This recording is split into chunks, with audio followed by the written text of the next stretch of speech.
Hello friends. तोरी पाई तो पाई serial रे आज आपण माने देखिबे कि जसोदा माँ कहिबे डॉक्टर ठीक कहउथिले राम चिक्की को पाखे रहिले जल्दी ठीक हो जिवे।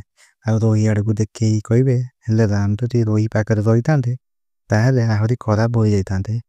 या सुनी रोही और माधवी को बहुत बड़ झटका लागिवो। आ एपटे जसोदा माँ चिक्की को ने पूजा रे काम करथिबे। आ ठीक एही समय रे रोही राम को पाखो आसी कहिबे राम तुमे कुआडे जाउछ। ଆଉ ରାମ କହିବେ ମୁଁ ପୂଜା କରିବାକୁ ଯାଉଛି। ତାପରେ ରୋହି କହିବେ ପୂଜା ତ ବଡ଼ ଲୋକମାନେ କରନ୍ତି ଆଉ ତମେ ତ ଛୋଟ ପିଲାମାନେ ମସ୍ତି କରନ୍ତି।